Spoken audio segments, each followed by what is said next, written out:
Assalamualaikum warahmatullahi wabarakatuh. Halo semuanya, ketemu lagi sama saya ya di materi yang berikutnya. Kali ini kita akan membahas mengenai kepemimpinan sekolah efektif. Konsep kepemimpinan.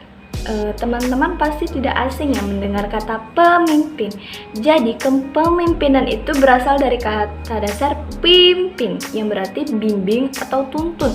Dari kata pimpin lahirlah kata kerja yang memimpin yang artinya membimbing atau menuntun dan benda.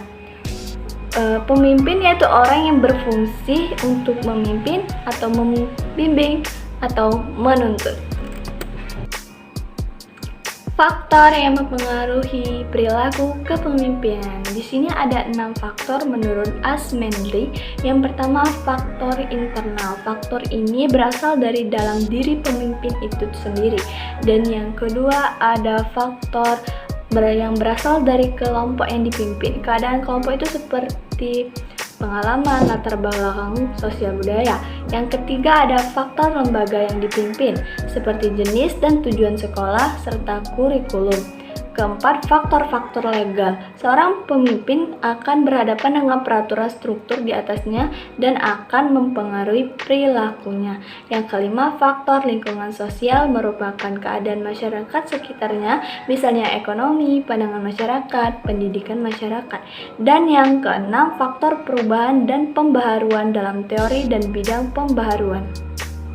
Selanjutnya ada teori kepemimpinan. Jadi teori kepemimpinan ini pada umumnya berusaha menerangkan faktor-faktor yang memungkinkan munculnya kepemimpinan atau sifat bakat alami yang dimiliki oleh pemimpin.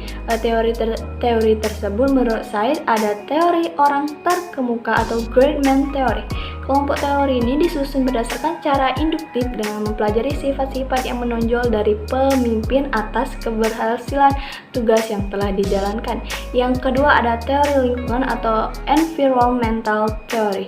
Dalam teori ini dikatakan bahwa munculnya pemimpin merupakan hasil dari sebuah proses waktu di tempat dan situasi.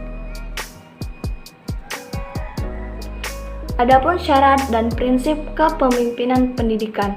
Menurut Mutahar, kepemimpinan pendidikan yang efektif adalah kepemimpinan yang mampu mempengaruhi orang lain untuk diajak bekerja sama dan meningkatkan mutu pendidikan. Asmendry mengungkapkan syarat dan proses seorang pemimpin ialah ada 4 ya teman-teman. Bisa kalian lihat, itu yang pertama, seorang pemimpin harus memiliki kepribadian yang terpuji. Yang kedua, paham dan menguasai tujuan yang hendak dicapai dan mengkomunikasikan kepada bawahan dan stakeholder. Yang ketiga, memiliki wawasan yang luas di bidang tugasnya dan bidang-bidang lain yang relevan. Dan yang keempat, berpegang pada prinsip-prinsip umum kependidikan. Berikutnya ada fungsi kepemimpinan. Kalian sendiri tahu nggak apa itu fungsi kepemimpinan? Nah, di sini kita juga belajar ya mengenai fungsi kepemimpinan. Jadi, secara operasional, fungsi kepemimpinan dapat dibedakan dalam 5 fungsi pokok. Yang pertama, fungsi instruksi, kedua, fungsi konsultasi, yang ketiga, fungsi partisipasi, keempat, fungsi delegasi, dan yang kelima, fungsi pengendalian. Untuk penjelasannya, kalian bisa melihat di layar ya. Yang selanjutnya, kepemimpinan kepala sekolah yang efektif.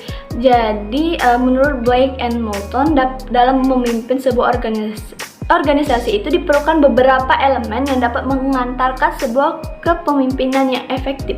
Elemen itu ada inisiatif. Pemimpin harus tanggap dengan keadaan dan kondisi organisasi yang dipimpinnya serta memiliki daya. Yang kedua, inquiry. Dalam memimpin, maka seseorang pemimpin harus memiliki informasi yang komprehensif tentang hal yang menjadi tanggung jawabnya. Yang ketiga, advocacy. Dukungan sangat dibutuhkan dalam kepemimpinan itu sendiri.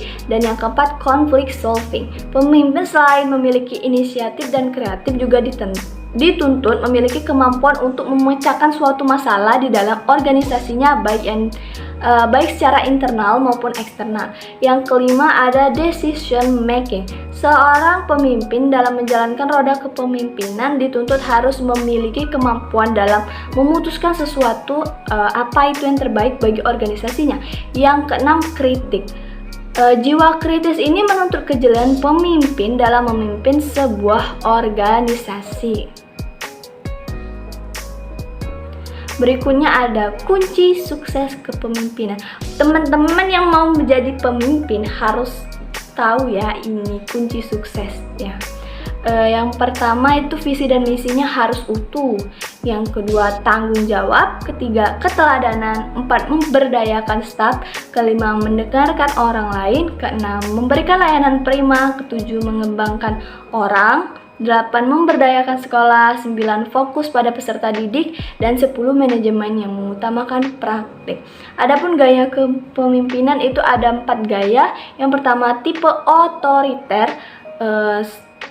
Tipe ini tidak disarankan ya. Yang kedua ada demokratis. Ketiga kendali bebas. Dan keempat tipe pseudo-demokratis.